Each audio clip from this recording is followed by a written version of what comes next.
Perfecto, ahí vamos esperando, se está conectando gente.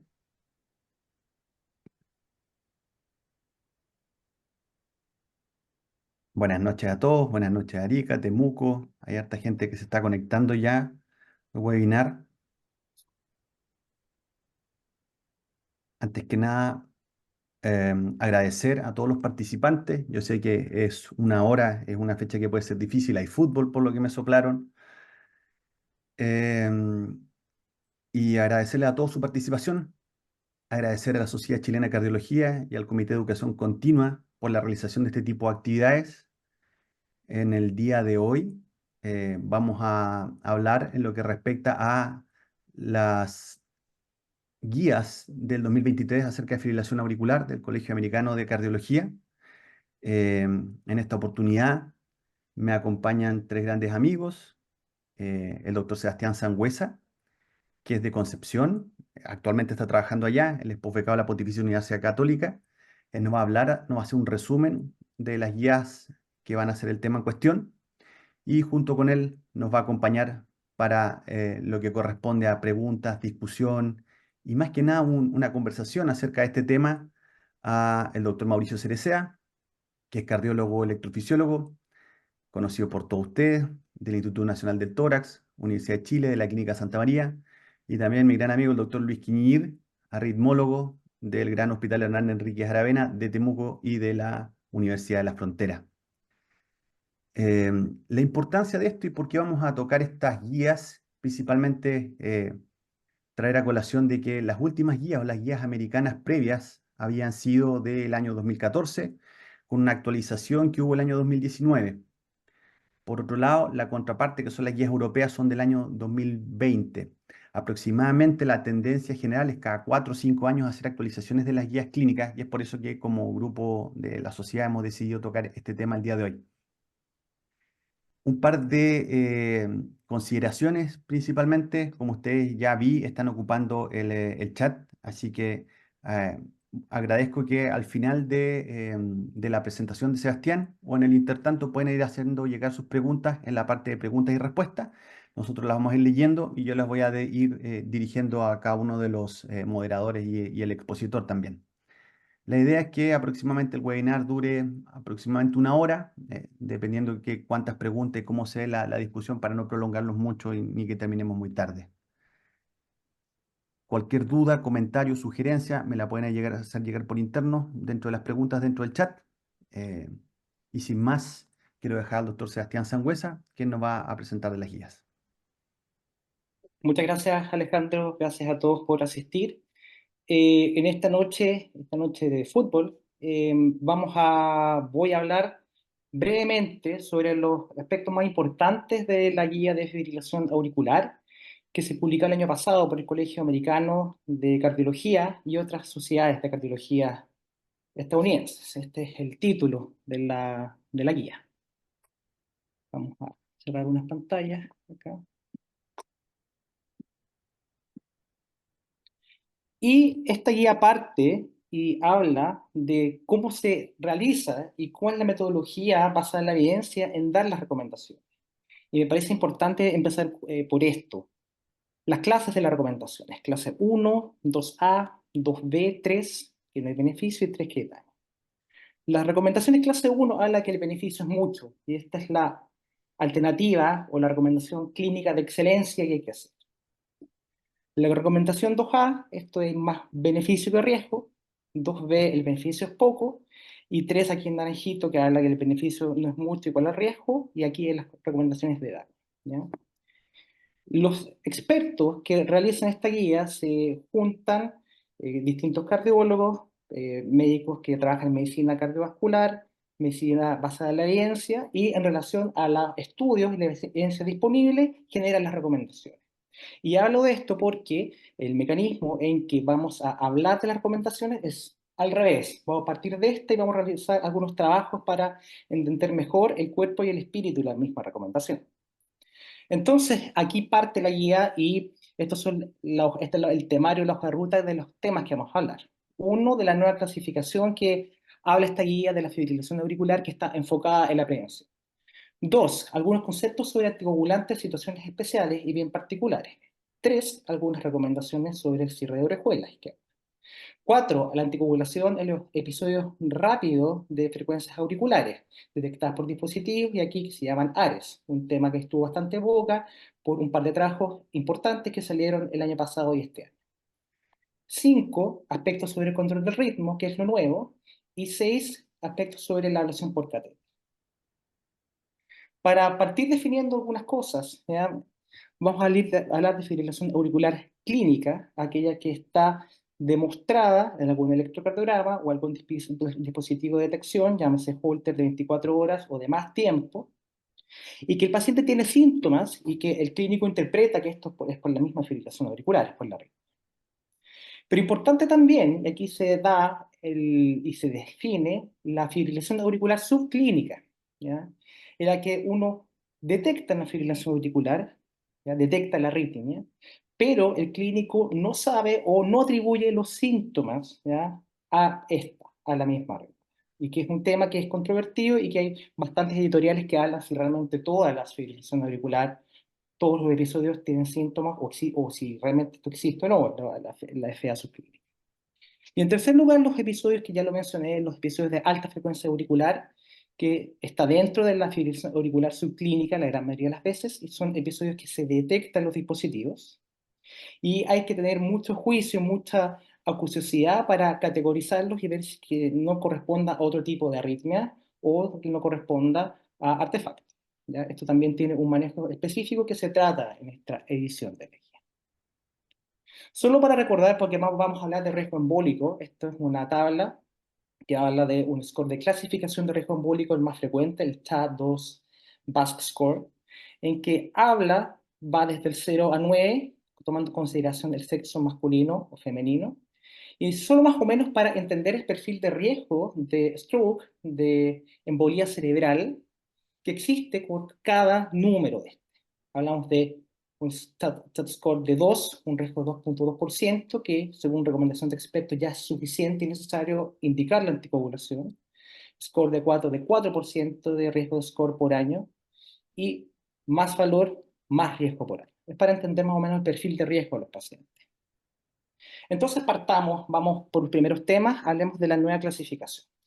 Nosotros sabemos y tenemos bastante conciencia sobre la clasificación de la fibrilación auricular desde un punto de vista temporal, o un perfil temporal, si el paciente tiene una fibrilación auricular paroxística, persistente o persistente de larga data, o permanente. Siendo este último caso en que el paciente permanece, valga la redundancia, en fibrilación auricular, en que se decide no cardiovertir, no volver al ritmo sinusal, o se decide, o el paciente fue refractario a esta intervención. Pero, dado el enfoque preventivo, sobre todo de la cardiología, de los cardiólogos de Norteamérica, ¿ya? Aquí tenemos una nueva clasificación que engloba el perfil temporal previo, que hablamos en los estadios 3 y 4, ya más bien estadios avanzados, por así decirlo, y habla de estadios de riesgo. El estadio 1, que engloba a todos los pacientes que están en riesgo de tener fibrilación auricular, pacientes esos, sedentarios, con hipertensión, con apnea del sueño, entre otros. En segundo lugar, habla de los pacientes que tienen prefibrilación auricular o tienen evidencias clínicas o exámenes que hablan de que este paciente tiene un alto riesgo de hacer la enfermedad en un periodo de 2 a 5, incluso 10 años. ¿Ya? Pacientes con dilatación de la aurícula izquierda, con sístoles supraventriculares frecuentes, con ráfagas de salvas auriculares, entre otros. Y aquí este cuadro es bastante bueno porque habla también de la conducta a realizar. Hablamos de los pacientes que tienen un riesgo, es enfocar en tratar los factores de riesgo modificables, pacientes que tienen estos hechos o que se considera que tienen prefibrilación auricular, en que la conducta clínica es controlar de forma más acuciosa y más frecuente al paciente y también tratar sus factores de riesgo. Ahora, ¿esto sirve realmente? Sí, sirve. ¿Ya? Y esta es una tabla resumen de los factores de riesgo asociados al desarrollo de fibrilación auricular y asociados también a la permanencia de la arritmia o un mayor espectro de extrasistolía o de esta misma arritmia en que el control puede ser más difícil. ¿Ya? En el mismo cuerpo de la guía se habla de los mecanismos fisiopatológicos entre cómo esto puede afectar. Aquí destaqué algunos en los que dependiendo de estudio, muestran un perfil de riesgo y en que lo más importante, que en la columna más a la derecha, cuál es la magnitud de la intervención en prevención de la fibrilación auricular o en mantención del ritmo sinusal si el paciente ya tiene la ritmo. A modo de ejemplo, pacientes que tienen edad avanzada, la edad es un factor de riesgo que es no modificable y se asocia en que cada 5 años aumenta el riesgo al menos en un 43 o un 50% de desarrollar fibrilación auricular, pero esto no hay ninguna forma de prevenir, porque no podemos prevenir el envejecimiento aún lamentable. El tabaquismo, un gran factor de riesgo, pero no hay evidencia que compare intervención radicada en tabaco. Pero sí tenemos la actividad física, pacientes que hacen o tienen un esquema de ejercicios orientado por las guías, ejercicio de moderada intensidad, tiene un menor riesgo de desarrollar la enfermedad. Y también un menor riesgo, un mayor riesgo de mantener el paciente en ritmo sinusal y bajar el espectro de enfermedad. Muy importante en los pacientes que tienen enfermedad obstructiva, apnea del sueño, es que es un factor de riesgo muy importante. Aquí en estudios observacionales se habla de un odds ratio de 1.7, o sea, 70% más de desarrollar fibrilación auricular y de mantenerse en esta, ¿ya? De que las intervenciones para mejorar el ritmo no anden, ¿ya? La diabetes, lo mismo. Esto muchas veces llevado por el perfil del paciente y los mismos efectos de la hiperglicemia a nivel de disfunción endotelial, entre otros mecanismos. El alcohol, que existe una relación dosis dependiente que es bastante clara, aquí hablamos incluso de tragos por día y el riesgo de desarrollar fibrilación auricular, y el tratamiento del efecto para no tener la arritmia o tener un buen control es un consumo moderado de alcohol. Lo mismo los marcadores de adiposidad, el sobrepeso y la grasa visceral, y también la presencia de hipertensión. Estos son todos factores de riesgo que nosotros tenemos que dar consejería, detectar y tratar agresivamente para prevenir el desarrollo de la enfermedad y también para ejercer un tratamiento correcto de esta y mejorar el pronóstico del paciente y también la calidad de vida. Y es por esto también que en el centro del tratamiento, de los pilares de tratamiento de esta enfermedad, tenemos los pilares laterales, que tenemos el manejo sintomático, en relación al control de frecuencia, que es para todos, el control de ritmo para algunos, que lo vamos a conversar, el riesgo de stroke o de embolía, y en el centro todo en lo que es la prevención y el tratamiento de los factores de riesgo modificables y todo lo que conversamos. Porque esto sí sirve y es una intervención que es muy efectiva. Y se habla extensamente de esto en esta guía. Pasando al segundo tema, vamos a hablar de uso de inhibidores directos, de anticoagulantes directos, que es la recomendación que es para todos los pacientes siempre que se pueda. Pero ¿cuándo no usarlo? Yo creo que eso es lo más importante destacar. Y aquí se habla de la recomendación que es clase 1, que en pacientes con estenosis mitral reumática o una estenosis mitral de alta etiología que tenga una significancia hemodinámica moderada o severa, historia de fibrilación auricular, los pacientes tienen que usar warfarina sobre el urinero directo, independiente del score CHADS, independiente del riesgo embólico, para prevenir eventos cardiovasculares, stroke. Y en segundo lugar, en pacientes que tienen fibrilación auricular y otras enfermedades fuera de esta, o que no tienen prótesis valvulares mecánicas, uno tiene que usar los inhibidos directos. O sea, en pacientes que tienen estenosis mitral reumática, moderada severa, o que tienen prótesis mecánicas valvulares, no hay que usar los inhibidores directos. Esto muchas veces sí, para nosotros que trabajamos en cardiología puede ser algo que es bastante frecuente de ver, pero yo prefiero verlo porque existe una racionalidad al hablar de esto, ¿ya? Cuando uno indica un anticoagulante a un paciente para prevenir stroke y todas las complicaciones asociadas de este, incluso mortalidad, uno quiere tener que el paciente esté invicto, ¿ya? Y es por eso el nombre de este trabajo, Invictus Trial, publicado en el año 2022, que causó bastante revuelo, porque clásicamente los estudios de inhibidores directos se habían excluido a los pacientes con enfermedad valvular mitral reumática con estenosis moderada severa, ¿ya? Porque esto, por un hecho de lex artis y de práctica clínica, sabemos que son pacientes que tienen alto riesgo, un alto perfil tromboembólico. Entonces, esta hipótesis se puso a prueba, 4.500 pacientes, jóvenes con un SATS promedio de 2, o sea, un riesgo que es moderado, parte siendo moderado, no es gran alto riesgo. Y se comparó rivaroxaban versus warfarina y se evaluó la presencia de stroke, embolía del sistema, mortalidad o infarto. Y para la rama de rivaroxaban, esta fue alto, un 25% más alta, principalmente por mortalidad y stroke no significativo, pero la presencia de stroke isquémico, que es lo que estamos buscando, sí fue significativa. Entonces, inhibidores directos en estos pacientes no hay que usar. Este es un estudio del año 2013 que lo discutíamos harto, sobre todo en el periodo que yo era residente becado de cardiología, que es el Realign Trial, que se trató la hipótesis de tratar, valga la redundancia, pacientes con dabigatran y que tuviesen prótesis valvulares mecánicas, principalmente en posición aórtica, que tienen menos riesgo de complicación tromboembólica que las prótesis mitrales. Eran pacientes jóvenes, 22% tenía fibrilación auricular y se comparó dabigatran versus warfarina, que es antagonista de la vitamina K.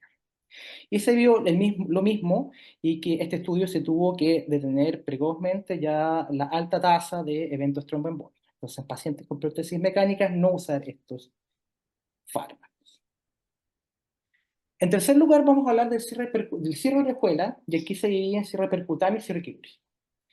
El cierre percutáneo vamos a revisar la indicación. Pacientes con fibrilación auricular, un riesgo que se aparta siendo moderado de stroke o de embolía, un SAT-VASC sobre os, y una contraindicación, que aquí tenemos la contraindicación de anticoagulación, que hablamos de un sangrado severo de tracto gastrointestinal o genitourinario que no se puede controlar mecánicamente, no se puede tratar, hemorragia intracraniana espontánea, o sangrado recurrente por caídas, y la parte de esta, de la caída, no se puede tratar. Esas son las indicaciones de esto. Pacientes que estén contraindicados a la anticoagulación, es razonable ofrecer un cierre percutáneo de oreja izquierda. Pacientes que tengan un alto riesgo de sangrado, pero no esté contraindicado, habría que saber que realmente la evidencia no es suficiente, es poca, y la indicación no es muy fuerte. El beneficio no sería mucho. Porque el cuerpo de la evidencia, después ya de, no sé, 35 años de investigación, va en los anticoagulantes. Un poco de anatomía y fisiología, la orejuela izquierda es una estructura que está adosada a la aurícula izquierda, en que se describe que entre el 90 hasta el 100% de los casos de formación de trombo ocurre en esta posición anatómica. Por ende, nosotros pensamos, ya, al extruirla o al cerrarla, el tema del riesgo de embolía pasa, no hay más. Y vamos a ver que esto no es tan así. Para cierre percutáneo, el estudio más importante que se cita en esta guía es el PROTECT-AF Trial, 700 pacientes, que no es un gran número, pacientes de 70 años, avanzados, con un SATS-2 promedio 2.2, 2% de riesgo de stroke al año. Se comparó el Watchman, dispositivo tipo Watchman versus warfarina, y el outcome complementario fue stroke, embolía sistémica y muerte cardiovascular, y también se comparó un outcome de seguridad. Los resultados aquí se habla en la guía que fueron algo equívocos, porque el dispositivo, si bien mostró una mejoría del outcome primario de stroke, pero también mostró una alza no significativa de sangrado, que finalmente esto no tuvo mayor sentido. Pero principalmente lo que previno, ¿ya?, fue el stroke hemorrágico, como podemos ver aquí en la significancia estadística, y al hacer el análisis posterior, ¿ya?, de la intención de cómo comparar las variables, lo que dio finalmente significativo fue el estudio de no inferioridad. Entonces, por ende, el cierre percutáneo de orejuela izquierda es una alternativa que no es inferior a la anticoagulación, pero la recomendación finalmente es con pacientes que estén contraindicados la terapia de estándar, que es la anticoagulación. Ahora, si hablamos de cierre quirúrgico de orejuela izquierda, la cosa cambia un poco, la recomendación es mucho más alta. Y la vamos a leer porque es bien textual en pacientes con fibrilación auricular que van a cardiocirugía, con un riesgo moderado para arriba de stroke. La exclusión quirúrgica de la orejuela izquierda, en adición de anticoagulación, está indicada para reducir el riesgo de stroke y embolía sistémica. Aquí habla la segunda recomendación de los criterios anatómicos, que no tiene que ver, principalmente no tiene que verse flujo dentro de la estructura excluida o cerrada, que es la orejuela izquierda. Y en tercer lugar, es importante saber que esta alternativa, en ausencia de anticoagulación, realmente la protección y la reducción del riesgo relativo de embolía sistémica o stroke es incierta. Esto no se sabe.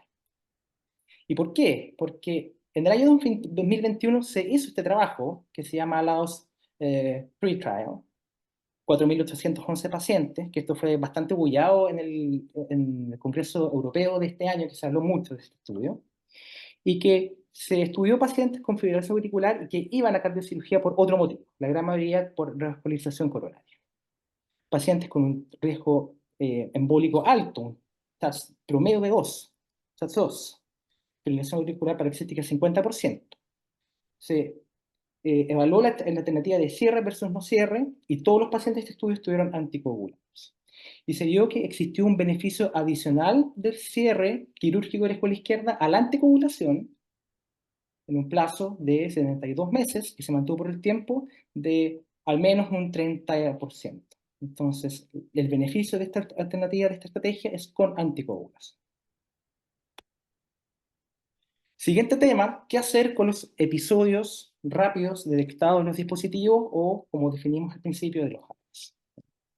Y aquí son recomendaciones que tienen un bajo nivel de evidencia y un bajo grado de recomendación, porque tampoco está muy claro y esto también lo podemos discutir al final de esta sesión. Los pacientes que tienen estos episodios que duran más de 24 horas y tienen un riesgo, un SATS-VASc sobre 2, un riesgo moderado hacia arriba, si estos duran más de 24 horas, es razonable iniciar anticoagulación porque el beneficio neto de anticoagulación versus el riesgo de sangrado es positivo. En los pacientes que tienen episodios que duran entre 5 y 24 horas y tienen un riesgo alto sobre 3 de CHATS, el abordaje es individualizado. ¿Ya? Podría ser razonable, pero hay que ver el riesgo individual del paciente de stroke y de sangrado. Y pacientes que tienen estos episodios que duran menos de 5 minutos no hay que hacer nada porque no tienen un riesgo claro de mayor stroke. Hacer Trial, estudio del año 2021, habla sobre la evidencia de los pacientes que tenían una alta carga de eventos rápidos auriculares detectados en dispositivos y se clasificaron en tres grupos: sin carga, baja carga entre 6 minutos y 24 horas y alta carga sobre 24 horas. Y la base de estos pacientes era 2.5, riesgo moderado. Se vio que estos pacientes tenían un mucho mayor riesgo de stroke isquémico, ¿ya? Y que finalmente la presencia de estos episodios que duran más de 24 horas es un equivalente de riesgo de fibrilación auricular. Aquí hablamos aquí vemos de un stroke en este grupo de pacientes de 2.5, que hablamos de un 3%, hablamos de un 4% en nuestra muestra, así que es equivalente. Dos estudios que salieron el año pasado y a principios de este año: Artesia Trial y NOAA AFNet Trial. Aquí son dos estudios que medían cosas bastante parecidas. ¿Qué hacer con los eventos que duran más de 6 minutos y menos de 24 horas? La población de pacientes fue muy similar, 78 y 77 años. El perfil de riesgo embólico era parecido, un perfil de alto riesgo, un SATS de 4.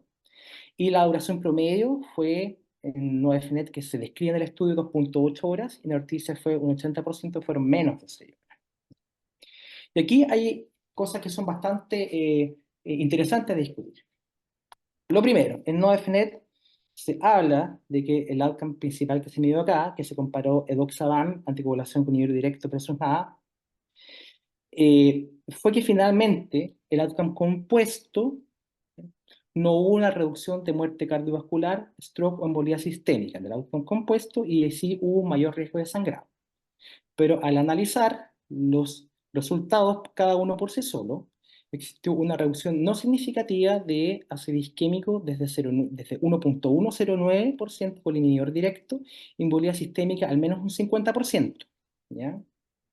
En segundo lugar, en el TISA Trial, aquí se evaluó como objetivo primario la disminución de riesgo de embolía sistémica o stroke, y aquí sí hubo diferencias significativas, ¿ya? Una reducción al menos de un 37%, pero con un aumento de riesgo sangrado al menos un 70%, riesgo relativo de 1.7. ¿Qué es importante decir acá a modo de corolario y de conclusión? ¿Ya? Uno, en pacientes con TATPAS de 4, ¿ya? Y episodios que duran menos de 24 horas, el perfil de riesgo embólico bastante menos que pacientes que tienen, entre comillas, una fibrilación auricular clínica, ¿ya? Que está demostrado y que está en la punta del iceberg del riesgo de desarrollo de enfermedad y riesgo embólico. Estamos hablando de menos del 1% con un TATPAS de 4, eso es poco. Y en segundo lugar, aparentemente el beneficio neto no es mucho, ¿ya? O sea, hay más riesgo de sangrado que el riesgo de prevención de embolia sistémica y mortalidad asociada a este. Y esa es una conclusión final y que intenta hacer este cuadro los autores de la guía, en que sabemos que los pacientes que tienen un alto riesgo, o sea, áreas que duran más de 24 horas y que tienen un perfil de un chat sobre 2 hombres sobre 3 mujeres, hay que anticoagular. Pacientes que tienen un bajo riesgo y eventos de corta duración, no hay que anticoagular. Pacientes que están entre medio, que siempre en la medicina es lo más difícil, bueno, individualizar y tomar otros factores de riesgo como presencia de otros factores de riesgo de trombosis o embolía, el seguimiento de la progresión de los ARES, entre otros. Punto número 5, vamos a hablar del control del ritmo. Aquí nos vamos a extender un poquito más, pero vamos a hablar de algunos trabajos que se mencionan. Recomendaciones destacadas en pacientes con disfunción sistólica del ventrículo izquierdo y una fibrilación auricular persistente con una alta carga de esta arritmia. Una prueba de control del ritmo es necesaria para ver qué tanto porcentaje ya de la disfunción sistólica se debe a un componente funcional por disincronía auriculoventricular. ¿Ya? Esto hay que hacerlo. Esto también hay evidencia dirigida que no me quiero tampoco focalizar a hablar de esto, entre el rol de la taquicardiomiopatía y la disfunción sistólica del ventrículo izquierdo y también del derecho, guiada por fibrilación auricular. Siempre idealmente hacer una prueba de control del ritmo y la recomendación. Dos, algo que ya sabíamos y que en pacientes con fibrilación auricular sintomática podemos hacer una prueba de control del ritmo para ver si el paciente se le quita los síntomas. Y tercero, esto es lo nuevo, ¿ya? Esto es lo que agrupa los últimos 10 años de estudio en control de ritmo y fibrilación auricular. En pacientes con FA de reciente diagnóstico menos de un año, control de ritmo puede reducir hospitalizaciones, stroke y mortalidad. Y en pacientes con fibrilación auricular y falla cardíaca, el control de ritmo puede ser, dice, can be useful para mejorar síntomas y mejorar resultados como la mortalidad, hospitalizaciones por falla cardíaca e isquemia. Muy importante. Vamos a hablar un poco de la progresión y la evolución natural de la fibrilación auricular. El paciente, esto es un esquema que se publicó hace 10 años y que, partiendo como una hipótesis, posiblemente esto, cada vez hay más evidencia de que esto lo más probable es que se hace. Los pacientes parten teniendo salvas de eventos rápidos auriculares, fibrilación auricular paroxística, algunos episodios, más que nada guiado porque tienen más componentes de gatillo, o hablando desde el punto de vista del mecanismo de generación de las arritmias, focos que tienen aumento el automatismo, pues potenciar el aura. Pero al pasar el tiempo, el paciente va envejeciendo, engorda, tiene hipertensión, se dilata la aurícula, el paciente hace diabetes, se añade el endotelio y el componente estructural de sustrato, y también el mismo sustrato de remodelación eléctrica guiada por la misma arritmia, va siendo más importante y el paciente va teniendo una enfermedad persistente y finalmente llegando a los 70, 80 años, pues posiblemente una enfermedad permanente siendo un proceso. Vamos a hablar de un estudio clásico publicado en el año 2002 a Film Trial, ¿ya? Que ha sido la piedra angular de muchas conclusiones también, principalmente orientado al rol del control del ritmo que se hablaba hace 20 años, si realmente tuvo algún impacto en la mejoría clínica de los pacientes. 4.000 pacientes de estudio grandote, que se habló de pacientes con FA paroxística persistente, y se usó control de ritmo, la gran mayoría con antirrítmicos de la clase 3, y se evaluó si estos pacientes tenían algún impacto en su mortalidad o no. Lo importante, y hablo de esto, es el tipo de pacientes que fueron incluidos en este estudio.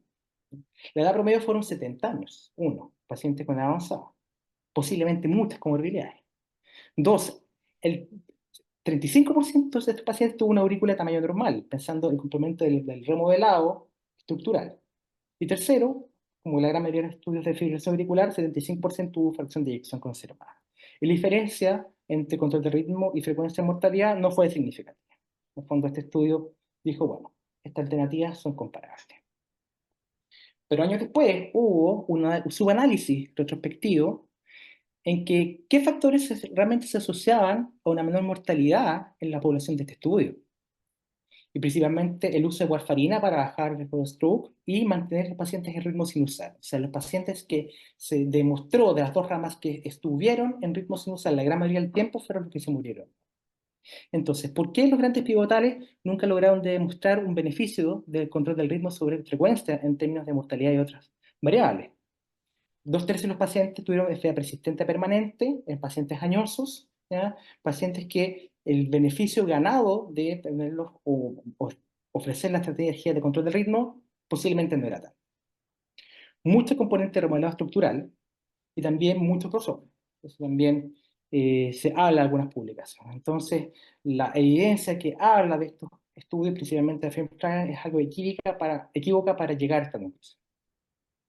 Y es aquí cuando el año 2020 llegamos a la piedra angular posiblemente que sustenta la hipótesis de control del ritmo en pacientes con fibrilación auricular, que es el EAST-AFNet 4 Trial, del grupo EAST-AFNet, grupo alemán que se dedica a investigar sobre fibrilación auricular. Estudio grande de 2.800 pacientes con fibrilación auricular paroxística diagnosticada dentro del primer año. Todos anticoagulados con control de frecuencia y muy importante. Aquí se comparó control del ritmo versus otra estrategia, control de frecuencia. El control del ritmo es necesario decir qué se utilizó para entender qué intervenciones podemos darle a nuestros pacientes para intentar reproducir lo que pasó en este trabajo. 46% de pacientes con drogas antiarrítmicas, de las cuales la mayoría fueron antiarrítmicos de la clase 1C. En segundo lugar, 20% pacientes que se les ofreció y se realizó ablación de venas pulmonares. Y 34% nada, simplemente que no se les dio tratamiento. Y se evaluó el outcome compuesto de muerte cardiovascular, stroke u otras hospitalizaciones y otros resultados. Y aquí el outcome compuesto principalmente fue bastante mejor significativamente, con una reducción al menos de un 20%, y cada uno por sí solo reducción de mortalidad significativa y reducción de stroke, sin diferencias en hospitalizaciones por síndrome coronario agudo o falla cardíaca. Entonces, el control precoz del ritmo en pacientes que debutan con fibrilación auricular, ya de reciente diagnóstico, aparentemente podría ser bastante beneficioso e incluso muy bueno para prevenir resultados como la mortalidad cardiovascular. Y esto es importante también porque se evalúa también la presencia de ritmo sinusal, por ende, el beneficio está dado por mantener el ritmo de sinusal. Aparentemente, lo que habla de esto, el control del ritmo da un mayor beneficio en pacientes, además del control del síndrome. ¿Qué pasa en pacientes con falla cardíaca? Su análisis de este mismo trabajo, la gran mayoría con fracción de eyección conservada. Y se habló de que en los pacientes que tenían mid-range o fracción de eyección conservada, la diferencia en el principal outcome no era mucho. Pero en pacientes con fracción de eyección reducida, sí había una diferencia no significativa que tendría mejor control del ritmo. Y cuando hablamos de las causas de muerte, ¿ya? O de empeoramiento de falla cardíaca que se usó en este estudio que vamos a hablar después, el resultado sí fue significativo. Entonces, en pacientes con insuficiencia cardíaca, aparentemente el beneficio es bastante. Y aquí es donde llegamos a este pivotal importante que se llama Kessel AF Trial, que se publicó en el año 2018, que evalúa el efecto del control del ritmo en pacientes con insuficiencia cardíaca y disfunción sistólica, fracción de eyección menos de 35% sintomática. 30% tuvieron FA paroxística y 70% FA persistente. Lo que se comparó como rama de control de ritmo fue la ablación de venas pulmonares versus otros sitios versus manejo médico. Y el 30% de la rama de manejo médico tenía indicación de antirrítmicos, en que la gran mayoría fueron antirrítmicos de la clase 3. El resultado fue muerte por cualquier causa o hospitalizaciones por falla cardíaca. Y se encontró que una reducción en la mortalidad de un 47% y una reducción de hospitalización en un 45%. ¿Ya? Además de la reducción del outcome primario, de los dos componentes del outcome primario. Por ende, lo que dice este estudio es que el control del ritmo en estos pacientes, en esta experiencia usado con ablación por catéter, es muy beneficioso en pacientes con falla cardíaca y disfunción sistólica, al menos moderada del ventrículo izquierdo. Para terminar, algunas palabras sobre ablación, terapia con catéteres. Vamos a enfocarnos en las recomendaciones destacadas. La primera habla en pacientes con fibrilación auricular sintomática, en que la terapia antirrítmica, fármacos, ha sido 1. Inefectiva, 2. Contraindicada, 3. No tolerada o 4. No preferida, y yo quiero controlar el ritmo del paciente, la ablación por catéter es útil para recomendarlo como primera opción.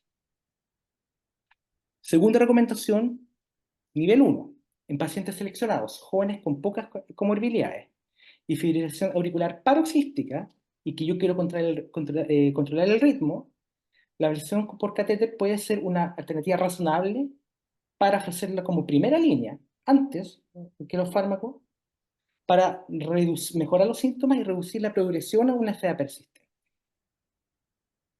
Y por último, en pacientes con indicación 2A, el mismo escenario pero con fibrilación auricular persistente. ¿Ya? Vamos a revisar la evidencia que sustenta esto. ¿Ya? Cabano Trial, estudio publicado en el año 2019, intentó comparar la intervención de ablación por catéter, en este caso radiofrecuencia, versus drogas antiarrítmicas, y si existía alguna diferencia en pacientes con fibrilación auricular sintomática, de los cuales el 40% fue paroxística, el 60% fue persistente, poco más avanzado, y 15% con falla cardíaca.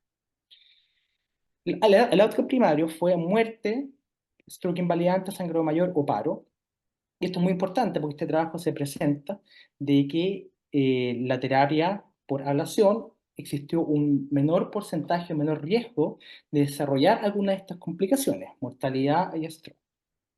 Pero al hacer un análisis por protocolo, ¿ya? El grado de crossover que tuvo este estudio, y que también se describe en esta guía y en múltiples publicaciones, es alrededor de un 25-30%, pacientes que se le asignó el grupo de drogas antiarrítmicas y pasan al grupo de ablación. Desde el punto de vista de la medicina basada en evidencia, uno tiene que realizar para balancear el beneficio de ambas ramas un análisis por intención de tratar en que el tratamiento con ablación por catéter no fue superior desde el punto de vista de efectividad al tratamiento con drogas antiarrítmicas. Y eso también aparece muy claro en el cuerpo de evidencia de esta guía. Entonces, ¿cuál es el beneficio de la terapia con catéteres?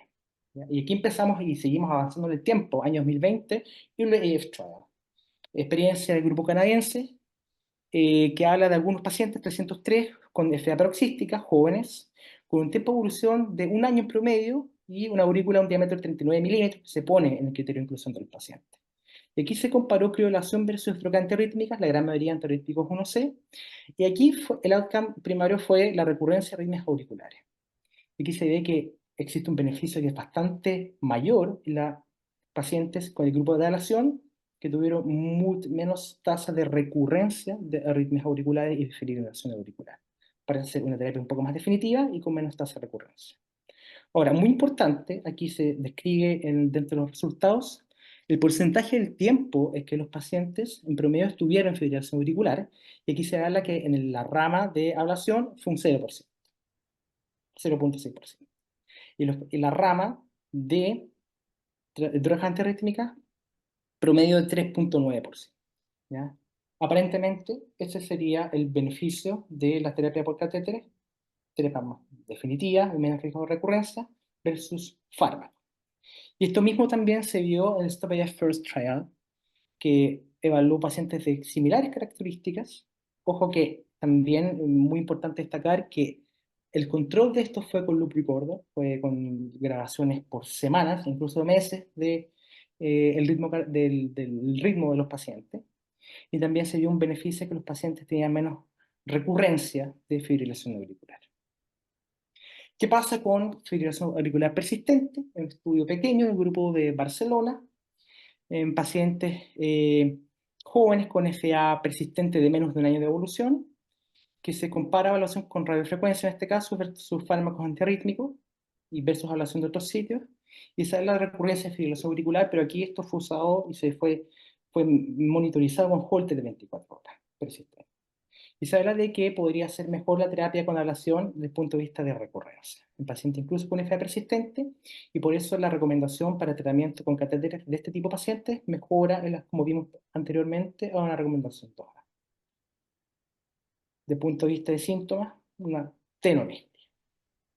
Y por último, ¿qué pasa con el riesgo de progresión? Porque ya hablamos que los pacientes que tienen fibrilación auricular, ¿ya? Y que hacen remodelado sustrato y que siguen envejeciendo y se enferman y que por la misma enfermedad hacen remodelado eléctrico, y podemos intuir que la fibrilación auricular genera más fibrilación auricular y perpetúa el problema y la arritmia, ¿ya?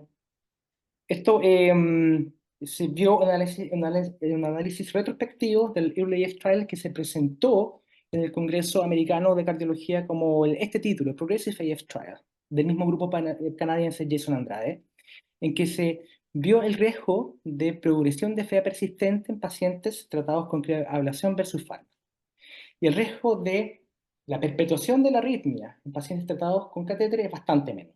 Estamos hablando de un 70% incluso más menos de riesgo de que la arritmia vuelva y también se perpetúe o pase de ser una FA paroxística a una FA persistente. Aquí también algunos otros resultados y que finalmente aquí el grupo de ablación se vio que muy poco bajo porcentaje del tiempo estuvieron en fibrilación auricular y un poquito más los fármacos. ¿Ya? Esto lo muestro también para expresar que la terapia en este tipo de pacientes, la terapia con fármacos antiarrítmicos, si bien puede ser inferior en los resultados que hablamos, pero es bastante buena. Entonces, conclusiones de esta guía. Una guía bastante prudente, una guía que habla de mucha evidencia de los últimos 10 años en investigación de fibrilación auricular. Podemos decir que los pilares de tratamiento de los pacientes con FA son manejo de los síntomas, prevención de embolía y la prevención y tratamiento de comorbilidades, como un enfoque que es central, uno. Dos, los anticoagulantes directos son excelentes, es la primera recomendación siempre que se pueda, salvo en algunas condiciones que hablamos. Tres, el tratamiento anticoagulante de los eventos rápidos auriculares tiene que ser individualizado y lo más importante es hacerle seguimiento clínico. Cuatro, el control del ritmo es una excelente alternativa en pacientes con FA de reciente diagnóstico y en pacientes con falla cardíaca. El beneficio va más allá del control de síntomas, de los mortalidad. Y por último, la ablación por catéter puede ser una alternativa de primera línea en pacientes jóvenes con FA de recientes comienzos. Y eso es lo que yo tengo para presentarles. Muchas gracias por la atención. Y ahora volvemos con los panelistas y con el moderador para la ronda de preguntas y discusión. Muchas gracias. Muchas gracias, Sebastián. Eh, es destacable en el fondo tu presentación, muy bien hecha, muy clara. No es fácil resumir una guía que no es pequeña, son alrededor de 160 páginas, con harta información y hacerlo de una manera muy clara, muy sucinta, e incluyendo en el fondo los trabajos que respaldan las indicaciones que están mencionadas. Así que, Sebastián, nuevamente muchas gracias. Agradecer también la participación hasta el momento. Tenemos 225 hasta el momento conectados, así que agradecerlos también que están desde dentro de Chile y fuera de Chile también. Van llegando algunas preguntas por interno, me las van haciendo llegar. Yo quiero partir hablando y preguntando, conversando con Luis, con Mauricio. Una de las novedades, yo creo que de esta guía es en lo que respecta a, y lo que llamó probablemente la atención también de Sebastián, en lo que hablan como una especie de lo que llamo prevención primaria y prevención secundaria de fibrilación auricular. Creo, o si uno ve los números, cuando uno dice una fibrilación auricular tiene un porcentaje determinado de éxito, pero aún así, a pesar de que se haga por distintas técnicas, radiofrecuencia, crío o electroporación, todavía no alcanzamos a tener un número más alto. Algo nos pasa, algo nos ocurre, estamos quedándonos cortos quizás es lo que uno pudiese decir. Y muchas veces uno pudiese tener una visión más bien simplista cuando uno es aritmólogo y ablaciona esto. Y yo creo que parte fundamental de las guías es decir, ¿sabe qué? Este es un paciente que tiene factores de riesgo cardiovascular. O sea, esto es poner un símil, como una vez yo le escuché a Mauro, eh, con respecto a la ablación de fibrilación auricular y la cirugía bariátrica. Aquí nosotros tenemos que, yo creo que encauzar primero al paciente, si el paciente tiene un problema de peso, como tú bien mencionabas, si tiene apnea del sueño hay que tratarla y eso nos va a servir. Si tiene factores de riesgo en esta etapa que tú mostraste para disminuir la aparición de fibrilación auricular, pero una vez que tú tratas también al paciente, creo yo que mejora tus tasas de éxito a futuro, porque no sacas nada. Si tienes un paciente que es roncador, que es hipertenso, que es diabético, que es obeso y la ablación a la fibrilación auricular, estás simplemente eliminando una parte de la ecuación. O sea, aquí esto es un reflejo de algo. Entonces, quería preguntar, Luis, Mauricio, ¿cuál es su opinión al respecto? ¿Cómo hacen ustedes cuando se enfrentan a estos pacientes que mandan a ablacionar y cómo es el manejo de las comorbilidades que tienen? Porque las guías, en el fondo, lo que siempre muestran y cada vez lo destacan de manera primaria es el trabajo multidisciplinario.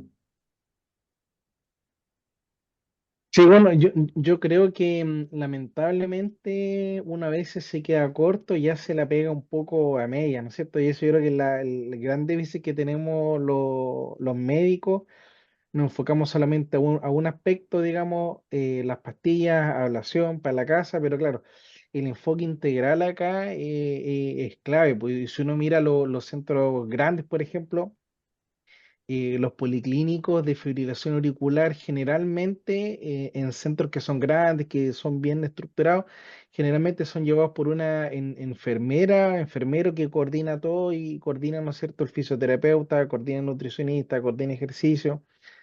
Como dice Alejandro, yo creo que el impacto que tiene, por ejemplo, el ejercicio es tanto o más que la ablación. Y como dice Alejandro, ¿no es cierto? También el ejercicio modula la respuesta a la ablación, o sea, los pacientes que hacen ejercicio y se someten a ablación de FA tienen menos recurrencia que aquellos que se someten a la misma ablación, pero no se someten a un programa de ejercicio. Yo trato en lo posible siempre de hacer un poco de educación en los factores de riesgo cardiovascular, en ejercicio, en dieta, en bajar de peso, ¿no es cierto? Que son cosas importantes, pero yo creo que nos falta todavía, digamos, nos falta todavía, falta que armemos un programa estructurado, multidisciplinario, que realmente es lo que funciona, digamos. Como una clínica de insuficiencia cardíaca, como funciona en otros lugares, yo creo. Exacto, claro. Mauro, Bueno, buenas noches, felicitaciones a Sebastián, extraordinaria la presentación, muy buena. Y concuerdo con lo que dice Luis y lo que dices tú también, Alejandro, de la prevención, esto es fundamental. Creo que nosotros, tal como dice Luis, vamos de repente a la presa, pero hay que ser honesto, digamos. Estos pacientes eh, no son solo un cardiomiocito fibrilando, son mucho más que eso. Y si uno no controla los factores cardiovasculares, evidentemente que estos enfermos no van a recurrir. Tanto es así que el grupo de Natales, donde yo tuve la suerte de estar hace muchos años, hicieron un análisis de los resultados de la ablación y dividieron dos grupos, aquellos que tenían un manejo de los factores de riesgo, le hace obesidad, diabetes, SAOS, básicamente, versus los que se dejaban, digamos, a una evolución, como decías tú, Luis, sin clínica de FA, y la tasa de éxito de la ablación era categóricamente más baja en los pacientes que, ok, se hizo la ablación, siga su camino, versus los que tomaron ellos y le hicieron un manejo, digamos, multidisciplinario, si quiere. Por lo tanto, hay que destacar eso, la guía de la prevención y del estado del paciente que condiciona la arritmia, porque por ahí también alguien pregunta el estrés. ¿Y qué factor puede tener? Bueno, se sabe que el estrés crónico produce una serie de alteraciones biológicas, entre esas aumento del cortisol, aumento de las catecolaminas y aumento de la inflamación de la pared vascular. Eso está archi demostrado y sabemos que si hay inflamación de bajo grado constante en el tejido auricular, ese tejido auricular se va a remodelar y va a ser más fácil que caigan en FA y ya no son de las venas pulmonares, sino quién sabe qué otro sitio.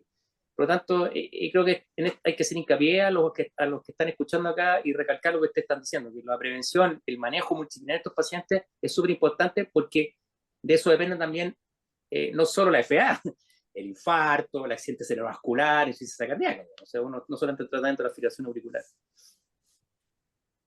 Con respecto al perfecto. deporte, una mínima cosa. El deporte, hay que recordar que es bueno el cilantro, pero nunca tanto. La curva en J del deporte es sobre todo importante en hombres más que en mujeres. Eso está bastante bien documentado, de que el ejercicio, digamos, de resistencia prolongado por muchas horas, por muchos años, puede ser incluso promover arritmia. Así que es bueno, digamos, ser deportista, pero con moderación. Eso no. No, está muy bien, es que eso te iba a mencionar, que el deporte en su justa medida es bueno, pero ya se ha visto que deportistas de alto rendimiento o deportistas, como bien mencionas tú, que hacen un ejercicio bien intenso, a la larga puede tener incluso un efecto proarrítmico más favorecedor de fibrilación auricular. Entonces, no así el que es Ahora, moderado claro, hasta... hay que recordar que se requieren entre 2.000 a 3.000 horas de ejercicio acumuladas, así que yo creo que son muy pocos los que llegan a hacer eso, así No, que o sea, yo creo que claro, la, sobre la, 1.500 horas, pero en 10 años. Y la el curva en cálculo que J, se claro, hace claro. son, si una persona hace más de 6 horas semanales de ejercicio de endurance, que se llama, por 10 años, podría aumentar el riesgo. Por ejemplo, eso lo Exacto, sí. hice un estudio re bueno en los escaladores de nieve, en el, ¿cómo se llama? Escandinavos, que las carreras en nieve es una cuestión tremenda, digamos, ¿ah? Y los gallos vieron que los que completaban la carrera versus los que no la completaban, los que completaban la carrera, hombres, tenían más incidencia de fibrilación auricular. O sea, porque es una cuestión tremenda. Pero bueno, esto demuestra, por Claro, otro sí. lado, que eso que dices tú respecto al deporte, yo siempre he dicho que el golf no es deporte, porque está en el rango de menor carga isotónica e isométrica. Así que, pero algo es algo. Bueno, y aquí tú también mencionabas, bueno, hay una pregunta acá que mencionaba el rol del estrés como gatillante, tú ya lo tocaste, lo enfocaste, y recalcar principalmente de que no necesariamente el estrés como nosotros lo conocemos, como un estrés físico, el estrés mental que implica, no sé, pues el trabajo o una especie de un sentimiento, etcétera, condiciones como la apnea obstructiva del sueño, que son episodios de microestrés, y como dices tú, son shots de catecolamina cada vez que el paciente hace una apnea y que lo mantiene con alteraciones del ciclo del cortisol, etcétera, y otras cosas más que también favorece la aparición de fibrilación auricular. Y yo vuelvo a recalcar, es impactante cuando uno ve los trabajos y te ponen como límite bajar el índice de masa corporal de 27, con los cuales tú puedes lograr tasas de disminución de la aparición de fibrilación auricular. Entonces, es súper importante. Aquí tengo más preguntas. A ver, buenas noches. Pregunta, ¿iniciaría anticoagulación en un paciente de 75 años con antecedente de hipertensión que lleva a la evaluación post-accidente cerebrovascular isquémico con aurícula izquierda severamente dilatada y en el Holter solamente hay salvas cortas y autolimitadas de taquicardia auricular? Este es otro punto que, o sea, Buena iniciar. pregunta, buena Eso. pregunta. ¿Qué dice qué dice el expositor? A ver, paciente, ¿cuál es la pregunta? ¿Cuál es la pregunta? 75 años, hipertenso, 25 que años. consulta post-accidente vascular y en un holter se Ah, a ver, encuentran más allá. salvas de taquicardia auricular. Y la aurícula severamente dilatada. Y la aurícula severamente dilatada. Yo hice un Está evento como- sanguíneo está como- intestinal los últimos meses. A ver, aquí hay estas preguntas, porque, a ver, el riesgo embólico es gigante. Ya hizo un stroke, ya tiene, entonces ya con eso habría indicación, primero, anticoagulación. Lo segundo es que aparentemente es un sangrado intestinal, que no sabemos si esto se No, no, fue no, no, no o sangró. no. Sí No, no, sangró, sí no, sangró. está confundiendo quizá la pregunta. O sea, Sí, Ya. básicamente Seba. es un paciente que hizo un stroke que no tiene FEA, sino que tiene Así salvas de es. taquicardia auricular en el Holter, que es bien frecuente, digamos. No, Yo creo que no hay respuesta correcta, pero yo al menos le ya. Sí, le en dejaría ese caso yo anticoagulante, lo anticoagulo. Sí, es de todas como, maneras, de ¿de todas dónde vino? maneras. Yo creo que aquí otra de las cosas que dejó de positivo, me refiero a la guía, yo siempre lo confieso personalmente, yo prefiero la guía, uno hasta hace un tiempo siempre prefería un poco la forma en que era abordado la temática, las guías europeas, encontraba medias toscas la guía americana, pero esta guía me sorprendió gratamente con respecto a como un cambio de pensamiento y cómo estructurarse. Y parte de las cosas fue una apertura con respecto a que nosotros estamos acostumbrados a utilizar el chat BASC, ¿no es cierto?, para definir si el paciente se anticoagula o no se anticoagula. Pero deja abierto a que hay otras condiciones que, por ejemplo, están subrepresentadas en estas escalas o en estos scores de riesgo y que uno debiese tener en cuenta. Cuando es como si tiene oreja de conejo, pata de conejo, lo más probablemente es que sea un conejo. Entonces, si vamos juntando cosas, como bien mencionaba Sebastián y mencionaba Luis, yo creo que uno lo anticoagula. Hay cosas que quedan o grupos que quedan como subrepresentados, por ejemplo, los pacientes con enfermedad renal crónica, hay otros scores que incluyen, por ejemplo, enfermedad pulmonar. Entonces, como bien mencionan, no es una cosa que uno diga que hay respuesta errónea o no, pero por lo menos uno, si tiene esas cosas, yo creo que no comete ningún error si lo anticoagula. Otra Bueno, cosa que ahora uno quizá, podría agregar a eso es en las cardioimágenes, si uno pudiera demostrar fibrosis en la aurícula, por ejemplo, Bueno, también así se es. sabe en estudios de stroke, se ha visto que los pacientes que tienen stroke de causa indeterminada tienen más fibrosis auricular que aquellos que no tienen stroke a la misma edad, al mismo factor, o sea, sin tener FA, sin haber tenido FA, los sujetos tienen más fibrosis auricular, lo que se llama esta famosa miopatía auricular. Así es. Entonces, por lo tanto, tal como dicen ustedes, el chat fast nos deja corto en algunas cosas. Y si usted, efectivamente, hay que individualizar, y eso creo que es un mensaje muy importante en la medicina por hoy, que las guías no son las tablas de la ley, son las guías, pero uno tiene que hacer la terapia individualizada. Y ahí tiene que haber una cosa consensuada con el paciente y con la familia también. porque si uno le deja un anticoagulante a un paciente hay que recordarle que le cambie una enfermedad por otra. Le usa el riesgo tromboembólico, pero aumenta el riesgo de sangrar. Por lo tanto, hay que estar atento, la polifarmacia, qué medicamentos vamos a usar. Entonces, la pregunta que hace el colega me parece súper atingente, es muy frecuente ver. Yo también me incliné a anticoagularlo, y ahí la pregunta que le hago a los restos, ¿con qué?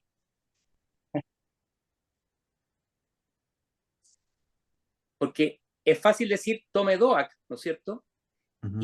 Pero ¿cuál? Y tiene el dinero como para costeárselo, se va a quedar corto, de repente no va a tener los fármacos, qué dosis. Entonces, claro, ya resolvió el Sí, problema. yo creo que cualquier DOAC va a ser bueno para el paciente, o sea, cualquier DOAC va a hacer la pega y ninguno está demostrado ser mejor que otro. No sé cuál es la realidad de Chile en otro lado, al menos en Temuco, al menos, y en la Araucanía, la gran mayoría de los hospitales que tienen cardiólogo tienen DOAC en el sistema público, digamos. No sé si eso se repite en otros lados. Quizás tocar un poquitito, Alejandro, si me dejáis ahí recalcar un punto importante, que hay otras Sí, dos preguntas con anticoagulante. así Una es, estoy dice, rescatando acá que así es, ¿hay alguna carga de FA que no amerita anticoagular? así es. Y el otro dice, una vez anticoagulado y permanece en ritmo sinusal Ritmo por más sinusal. de 6 meses, ¿cuánto se debe mantener? Quizás quiero reforzar un poquitito, que una vez que uno inicia el anticoagulante, ese anticoagulante en la gran mayoría de los pacientes es para siempre, digamos, ¿ya? A menos que sea una FA de un origen bien puntual, por ejemplo, una tirotoxicosis, una sepsis, una cirugía cardíaca, pero si fue una FA clínica,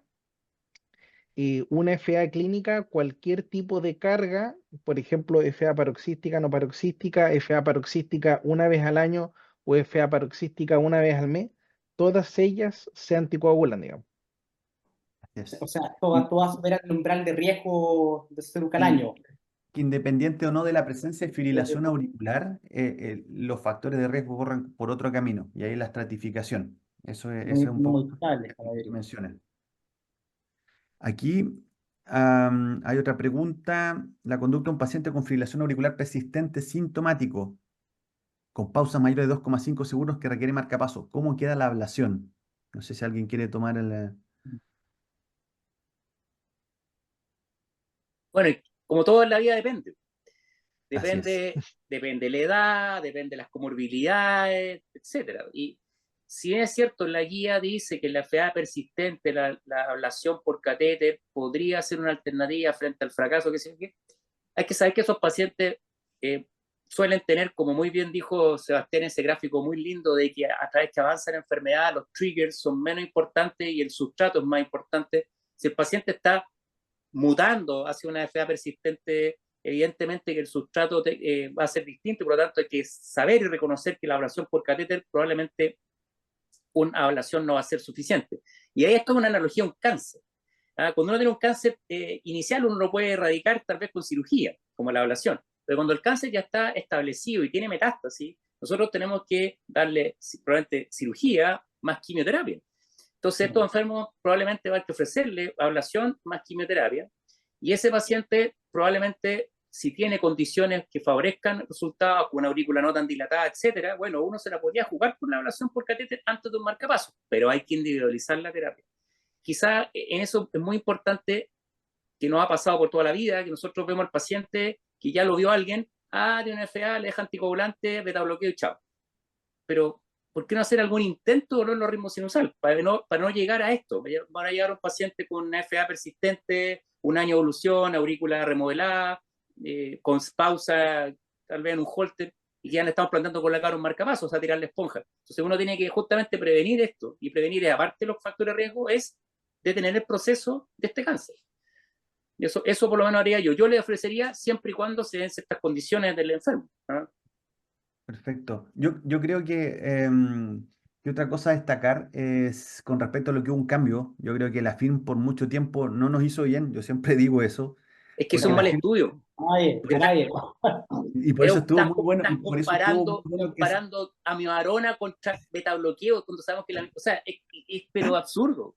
Bueno, sí. Pero lamentablemente se enquistó, hizo muy mal, y como mencionas tú, hizo que mucha gente llegue, de repente se hace sintomática porque a veces la fibrilación auricular y simplemente, y esto es una cuestión de que de repente también están subrepresentados, paciente que tiene cierta edad, o sea, nosotros ya estamos hablando ya la tercera edad, hablan de una cuarta edad, y gente que hace su vida normal pero cae en fibrilación auricular y se hace sintomática, y la gente dice, no, aquí listo, yo lo trato con beta bloqueo, lo anticoagulo, y como dices tú, lo dejo a la buena de Dios, pero el paciente se hace sintomático. Y cada vez, por eso lo que mencionó Sebastián, la prueba terapéutica de control de ritmo. O sea, usted, Claro, ustedes lo hacen, nosotros tratamos de hacerlo mucho en mi grupo con el doctor Vergara, con Ismael, pacientes incluso muy añosos, pero que hacen primera fibrilación auricular, y tú dices, oye, pero ¿por qué lo vas a dejar así? Lo cardioviertes, po, no pierdes nada. exacto. O Es sea, lo nada, no pierdes cardioviertes, ve nada. cómo responde. Y eso mismo, Claro, yo creo que es una cosa que nosotros tenemos que utilizar un poco más, que es la cardioversión eléctrica que de sí, repente sea como la hermana pobre, pero te sirve para los pacientes, pacientes De todas añosos, maneras. pero en paciente, totalmente. en paciente, por ejemplo, que es otra cosa que yo les quería preguntar y su opinión, que, que en los pacientes con insuficiencia cardíaca, que muchas veces yo creo que esa también es una bolsa, porque en el fondo tienes pacientes que hacen taquicardiomopatía, que hacen disfunción sistólica por fibrilación auricular, pero tú lo cardioviertes o lo sacas a ritmo sinusal y nuevamente normaliza. Y que es distinto a la población que tiene disfunción sistólica y que en su seguimiento desarrolla fibrilación auricular. ¿Me entiendes? Entonces, Hay nos que sirve ahí ver. la conversión eléctrica. Yo creo que tenemos que utilizarla más. Eso es un Oye, poquitito. Digamos. estaba viendo una par de preguntas que sería bueno resolver, Sí, que sale no, ahí, si hay estoy una acá, que me estoy viendo pareció, sí, me parece una muy interesante que sería, no sé qué atención piensan primaria, ustedes. ¿no? Claro, la atención primaria me parece, la pregunta, digamos, en el contexto de la atención primaria, yo creo que el médico general perfectamente puede partir la terapia Perdón, Mauro. anticoagulante. Mauro, me da un segundito ¿Qué? para contarle al público en qué, porque ellos no están viendo esta. Ah, ya, Perfecto, dale. dice, agradecen por la presentación y en el contexto de hospitales comunitarios con policlínico de tratamiento anticoagulante. ¿Cuál es el rol del médico general en la atención de la fibrilación auricular? O sea, del paciente con fibrilación auricular, si es necesario derivar a todos los pacientes con fibrilación auricular a cardiología, o tal vez ellos pueden manejar estos pacientes no candidatos a un control del ritmo a nivel local con medicina general en primera instancia. Saludos. Ahí se De pongan. todas maneras. Sí, seguro, seguro, seguro. ¿Qué opinan? O No, De sea, yo hecho, pienso, Alejandro, de hecho, Dígame. si uno revisa el perfil EUNACOM, por ejemplo, de manejo de FA, que yo estoy súper de acuerdo, pacientes con FA que uno cree que van a ser candidatos a control del ritmo, o sea, básicamente cardioversión, amidarona o ablación o qué sé yo, deben ser derivados a cardiología, pero un paciente en la cual ustedes deciden que van a hacer solamente manejo de frecuencia cardíaca, que son, por ejemplo, pacientes muy añosos, muy frágiles, con pocos síntomas y una enfermedad de larga duración, que van a anticoagularlo y hacer manejo de la frecuencia cardíaca, esos pacientes perfectamente se pueden quedar en atención primaria, yo creo. No sé qué opina el resto. estoy de no, acuerdo, De sí, de de acuerdo. acuerdo. acuerdo, Volvamos. de acuerdo. A ver, aquí preguntan. Seba, yo no recuerdo ahí haber visto, tengo, lo vi en algún momento en algún trabajo en un congreso pasado. ¿Las guías le dan algún papel a los ISGLT2 en la prevención de fibrilación auricular? Yo te lo El Si tema, no le dan, le van a dar.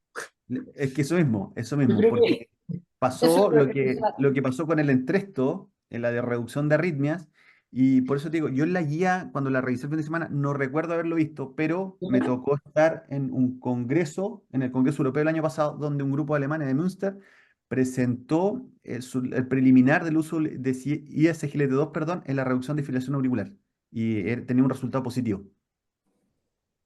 yo te lo vi como un punto en particular, ¿ya?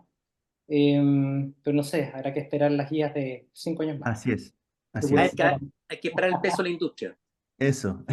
Después, hay otra pregunta acá. Paciente con amiloidosis y FA subclínica no persistente, ¿debe anticoagularse precozmente, así si las aurículas no están muy aumentadas de tamaño? Yes, yes, sí. Sobre Ya, todo, ya. esto no aparece en la Diga. guía, pero esto yo me acuerdo, siempre me acuerdo de los pacientes que las presentaciones que teníamos que hacer en la ECA, y particularmente amiloidosis es un perfil trombogénico que es bastante importante, ¿ya? Por la enfermedad del endocardio, por el depósito, por el tipo de paciente, muchos tienen meloma.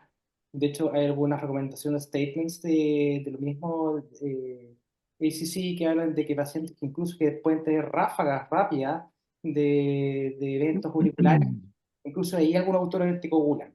pero me parece que amiloidosis cardíaca y fibrilación auricular, eso como que ya la amiloidosis mata cualquier Sí. estratificación de cuerpo, como la microarteria hipertrófica. ¿Cachai? Así es, como la miocardiopatía hipertrófica, exacto. Está fuera de criterio. Aquí hay otra pregunta que también son preguntas cortitas. ¿Qué rol le dan al diámetro de la aurícula en definir si intentar control del ritmo en paciente con fibrilación auricular? ¿Tiene más peso que otros factores? ¿Qué piensan ustedes? Me refiero a que utilizan diámetro, volumen, indexado, ¿qué?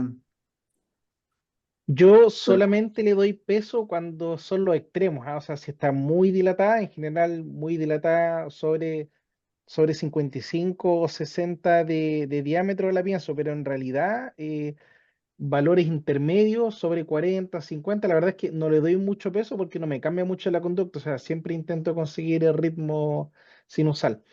Eh, yo, yo, concuerdo.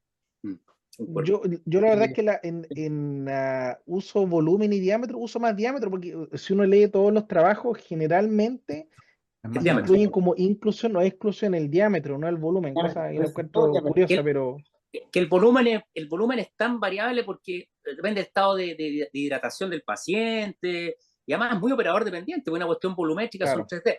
Entonces, de hecho, si uno, yo cuando estaba con Natalia decía, habla puro diámetro, jamás, ¿qué volumen? ¿Qué es eso? O sea, lo mismo que dices tú, el diámetro era como de ahí, de 60 para arriba, ya como que uno lo miraba como que ya se yo pasó la creo, vieja. sí, ¿Sí? claro. Aquí preguntan, bueno, ya se respondió, pero dice, si la ablación es exitosa, ¿se debe seguir la anticoagulación? Y eso Siempre, va a depender de Charles. sí. Ahora, ¿qué es lo Bueno, que Sí, pasa? pero ¿Qué es lo que ojo, opinan ojo, ustedes? Dale, cuenta, a ver, capaz que digas lo mismo, Mauro. no, que pasa que hay reportes de, digamos, de serie de que los pacientes ablacionados al mismo chat BASC que los no ablacionados tienen menos incidencia de eventos posteriores a la ablación. Mm. Todavía no hay un resultado definitivo, algún trial de eso, pero probablemente cuando esta cuestión, digamos, aparezca el resultado de estos ensayos clínicos, probablemente vamos a tener una respuesta a eso.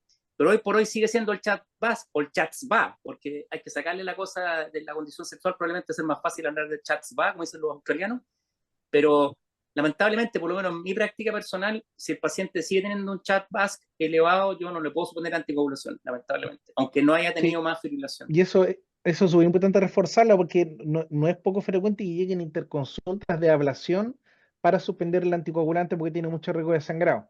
Sí, La po. ablación, en este minuto, como bien resumió el SEA, el principal beneficio es disminución de síntomas. Eso es lejos la indicación 1A y la evidencia de stroke, insuficiencia cardíaca, yo creo que existe, pero es bien ahí, que sí que no, digamos, pero la indicación es para mejorar los síntomas, digamos, no para disminuir la anticoagulación, o sea, no para suspender la anticoagulación. Aquí hay una otra pregunta de anticoagulación en paciente en hemodiálisis. ¿Qué es lo que opinan ustedes? ¿Algún fármaco, alguna cosa preferida? Chuta, esa Partamos con un palmado, está más estudio difícil. canadiense. No es Hay, fácil.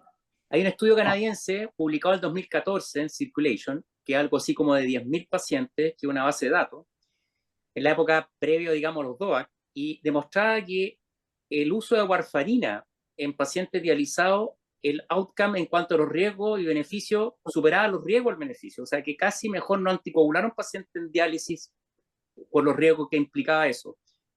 Hablando de fístula arteriovenosa, básicamente, el riesgo de sangrado, la fístula, etc. Bueno, eso ha llevado en el tiempo que ha sido súper difícil, digamos, tomar una decisión al respecto y hoy ha aparecido que la Pixaban se podría estar usando en hemodiálisis. Todavía falta resultados de ensayos clínicos que lo avalen en forma Mm. más contundente, pero por lo menos en la práctica algunos nefrólogos están haciendo anticoagulación con la Pixaban en diálisis. Mi práctica personal, Ujú. esto es una cuestión personal, creo que la terapia anticoagulante en diálisis es demasiado riesgosa para el paciente en cuanto a los riesgos hemorrágicos versus el potencial beneficio que puede tener. Mal que mal, el sujeto lo anticoagulan 3 veces a la semana cuando lo meten a diálisis. Esa es Sí. mi postura personal. A ver, hay dos cositas. Bueno, está también nosotros, a diferencia de los americanos, por ejemplo, ocupamos menos warfarina. Y también ya está descrita también el tema, por mucho tiempo, la nefropatía por warfarina, y que a esos pacientes además le iría peor. Nosotros ocupamos acenocumarol dentro de lo que está. Y como bien mencionas tú, hay trabajos que en pacientes nefrópatas en diálisis que ocupan apixaban y de hecho hace 1 o 2 años un grupo europeo presentó un trabajo, su experiencia de 5 años con o 4 años con edoxaban y que entre comillas le iba bastante bien y tenía buenos resultados, pero como tú dices, no hay nada más grande ahí dispuesto, ¿ya? Aquí otra pregunta que es súper interesante igual, vamos tocando distintos tópicos. FA en el postoperatorio de cirugía cardíaca, Muy buen tema. ¿cuánto tiempo anticoagular y si es importante o no el chat VASC? ¿Qué opinan? Muy importante el Básico. Yo creo que dejemos al Seba que se explaye quizás si quieren. A ver, ese es un tema, eso también lo hablan en la guía. Em, Finalmente, cirugía cardíaca es como un gatillante de fibrilación auricular, como lo puede ser también una urosepsis, una tirotoxicosis, y se hace mucho énfasis en que el paciente que tenga o que hace la fibrilación auricular el perioperatorio, los factores no modificables ya los tiene, ¿ya? Entonces ya tiene un perfil de riesgo. Entonces, si bien la evidencia es baja, pero la recomendación va más allá de anticoagular, siguiendo el ChatPass, que si bien es malo, pero es simple, o sea, no es malo, no es perfecto, pero es simple, rápido de utilizar y muy conocido. Idealmente, anticoagularlo mientras los factores de riesgo no modificables persistan o sean prolongables. Eso es lo que se habla y también hablan algunas publicaciones, pero por el nivel de evidencia que es bajo. Bueno, eso es muy importante lo que toca decir, porque hay un artículo que salió hace como un par de años en un American Thoracic Surgery que hablaba de efectivamente cuál es el outcome de los pacientes que hacían FA operatoria, lo siguieron los tipos y tenían claramente más incidencia de eventos cerebrovascular en el follow-up al primer año. Entonces, hacer una FA operatoria no es inocuo. Ahora, hay que dejar claro lo que tú hagas de decir, que depende del chat VASC, porque también es cierto de que muchos de estos pacientes que no tenían FA previo y que hacen la FA pobratoria un porcentaje altísimo están en ritmo sin usar los 3 meses, ¿ya? Sin hacerles nada. Pero yo creo que me parece súper bueno lo que tú hagas de decir para el mensaje a la población, al público, es ChatBus nos guía en esto lo mejor que tenemos, ¿ya? Pero hay pacientes, yo hice un fondecit de eso, de la FA operatoria, entre paréntesis. Entonces, con respecto a la prevención, pero bueno, eso está bien a otro costado. Aquí hay otra pregunta, que es la utilidad del marcapaso en pacientes con fibrilación auricular. ¿Cuándo indicarlo? Bueno, y menciona también cuándo se considera significativa. Recordad que las guías dicen pausa significativa en fibrilación auricular 5 segundos, ¿ya? Pero antes que eso, yo creo que uno tiene que tener en cuenta principalmente el paciente. No tienes que esperar 5 segundos si el paciente está eh, con 3 o con 4 segundos está haciendo síntomas, no va a esperar que llegue a 5 para ponerle un marcapaso. No sé el resto de ustedes cuándo utilizan o piensan en la posibilidad. Había otra pregunta al respecto, así que resumo dos, de la utilización de instalación de un marcapaso y ablación del NOAB. Marcapaso tradicional, le ponen un resincronizador, una estimulación fisiológica. Luis, Chuta, ahí, no sé. claro, mezclamos hartas cosas, pero yo el mensaje, lo que dijiste tú, lo más importante es que esté guiado por síntomas, porque, claro, si bien son 5 segundos, pero también pasa al revés, ¿no es cierto? Que llegan pacientes asintomáticos con pausas de 3 segundos, derechito al marcapaso o derechito a la urgencia a veces, porque en Holter les sale malo. Entonces, lo principal acá son los síntomas. Hay que acordarse que la enfermedad del nodo sinusal, que están incluidas las pausas, ¿no es cierto? Lo que mejora el marcapaso es la calidad de vida, no la sobrevida, a diferencia del bloqueo de completo, ¿no es cierto? O sea, lo que más está guiado por síntomas. Y si un paciente tiene pausas sintomáticas, en general y considero pausa significativa más cercano a 3, 4 segundos, más que 2,5, ese paciente tiene indicación de marcapaso independiente de la fibrilación auricular, a menos que sea en el contexto de una FA paroxística en un paciente joven, ¿no es cierto? Que sean pausas post cardioversión, que si uno le hace una ablación y elimina el FA, lo lógico es que se eliminen las pausas, ¿no es cierto? ¿Y qué marcapaso poner? Yo creo que eso es bien, bien, como dice el Mauro, depende nomás, pues depende del paciente. Yo creo que la gran mayoría de los pacientes un marcapaso bicameral común y corriente funciona, digamos. Perfecto. Aquí hay otra pregunta respecto a lo que es cierre de orejuela versus anticoagulación en pacientes que están al borde de la fragilidad. ¿Qué es lo que dice la evidencia? No, yo Bueno, creo. El cierre de orejuela es cuando está contraindicado. Ese es, finalmente, yo creo, es lo que, el mensaje que me quedó a mí de la guía, al menos, Ujú. es que si el paciente no puede tomar anticoagulación, pensamos cerrar la orejuela. No, Y que está al borde de la fragilidad y prevenir un riesgo que a lo mejor no pasa, bueno, yo corregiría otras condiciones que lo llevan a la fragilidad si es que puede haber. Mm. Yo creo que el tema del cierre de orejuela, mi opinión personal es que ya tiene mucho presión de la industria, porque es una exacto, técnica con sí. un dispositivo, y si uno piensa que hay como 7 u 8 dispositivos para esta cuestión en el mundo, significa que ninguno es bueno, ¿no es cierto? Si tú tenés 7 u 8 alternativas para tratar lo mismo, es porque ninguna de las todas son suficientemente buenas. La gente no tiene que olvidar que el cierre de orejuela quedan leak. Hay porcentaje de pacientes que quedan con leak, digamos, que no es poco, y eso también aumenta el riesgo. Si tiene más de 5 minutos el leak, se sabe que esa cuestión tiene riesgo de formar trombo. Por lo tanto, el cierre de orejuela tiene que estar indicado cuando efectivamente el paciente tiene complicación absoluta de terapia anticoagulante, ¿ya? Pero no porque me tinca que se va a caer, me tinca que va a sangrar. O sea, uno tiene que pasarse, porque además no es un procedimiento que no está exento de riesgo. Yo sé que la gente lo hace muy bien, en Temuco hay una experiencia brutal y me parece genial. Hay gente que lo hace súper bien, con claras indicaciones, enfermos que no pueden controlar el anticoagulante por, no sé, por condición de ruralidad, lo que sí, qué sé yo qué. Pero porque el sujeto se pueda caer, yo creo que hay que individualizarlo. Hay que considerar que una terapia, como todas las terapias en medicina, si está bien indicada, nadie lo va a discutir. Pero porque se puede caer, porque puede sangrar, Mm. no. O sea, de hecho los geriatras han ido modificando sus escalas de fragilidad, o sea, ya es prácticamente, no es esa cosa que se caiga nomás, o sea, por lo menos han tenido eso en claro. Y aquí te preguntan también cómo uno hace una elección del anticoagulante. Y retomando un poco una pregunta que tuviste hace un tiempo atrás, pero hay dos preguntas al respecto, cómo uno parte la anticoagulación. ¿Cómo lo hago yo particularmente? Primero, lo que tengas tú a mano. Como bien decía Mauro, si tienes, por ejemplo, antagonistas de vitamina K y es lo que tú tienes o con lo que tú cuentas, perfecto, utilízalo. Y si lo vas a utilizar, utilízalo bien. Porque no son malos, es una experiencia acumulada tremenda. Pero si tienes la opción, ¿por qué motivo? Porque el paciente es rural, porque el paciente en el fondo cuesta mucho que se controle, porque tiene que hacerse las pruebas al policlínico de tratamiento anticoagulante, puedes partir un anticoagulante directo.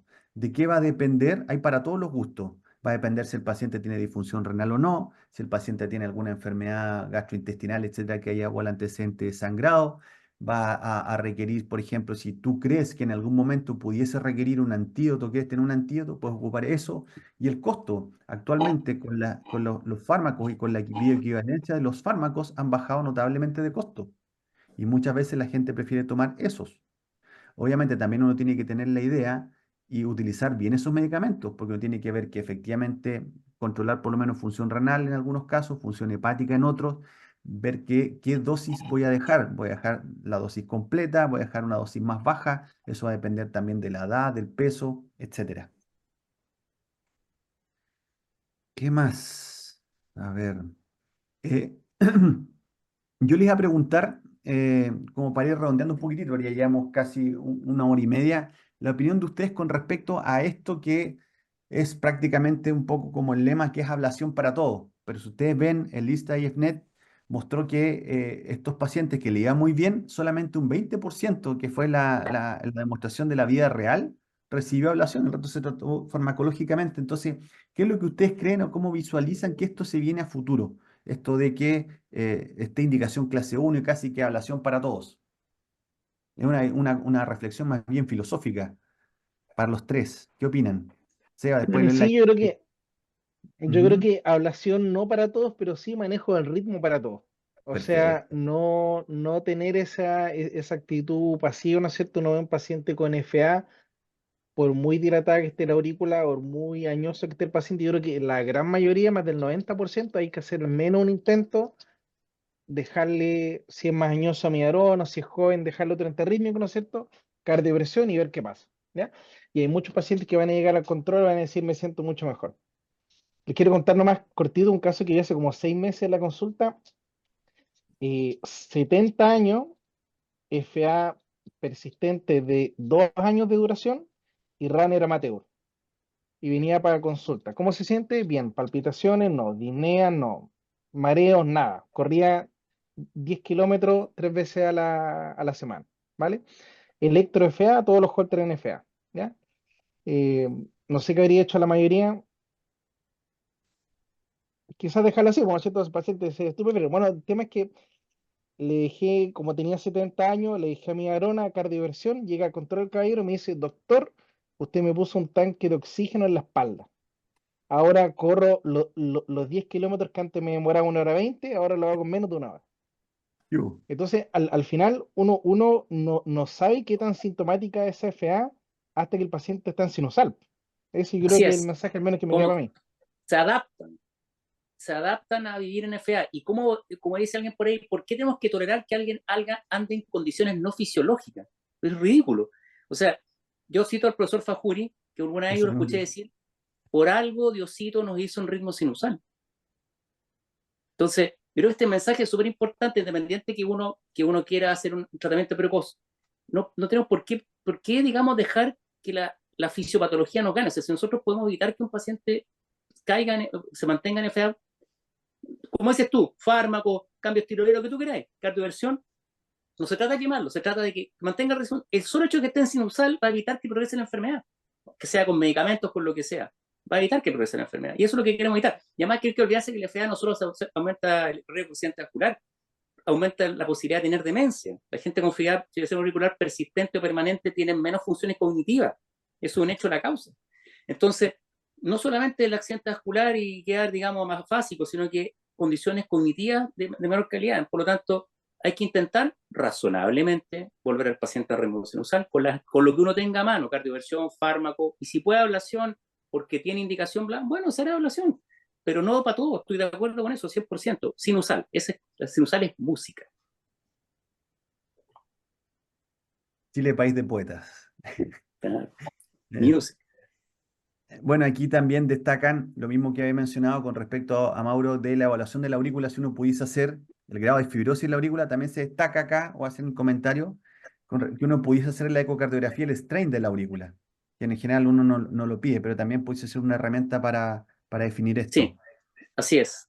Ahora, igual el estudio de CAF demostró que esto de la ablación guiada por fibrosis tampoco sirve mucho, pero yo creo que más que eso es la información de cuán miopático está ese miocardio. Y bueno, a lo mejor llegamos tarde. A lo mejor llegamos tarde. Mira, yo creo que podemos seguir, todavía tenemos un par, pero ya llevamos 1 hora y media, que es como el límite Y el para jefe no está pasar. diciendo que cortemos. No, Está no, haciendo así. no sé si Caravante. ustedes consideran que se nos quedó alguna cosa en el Out. tintero. Por favor, hacernos llegar en los comentarios y por último lo respondemos en forma personal. Yo quiero agradecer a los participantes, ha sido una reunión bien grata.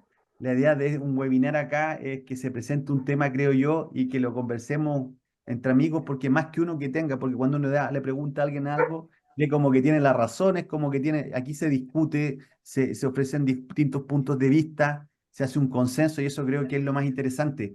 Como bien mencionaba Mauricio, la importancia, las guías clínicas no lo son todo. O sea, las guías clínicas, cuando tú tienes medicina basada en la evidencia, tú ves números, ves otras cosas, pero dejas de lado lo que es el paciente. Y actualmente las nuevas tendencias son medicina centrada en lo que es el paciente. Y eso es súper importante. Y eso tenemos que hacer.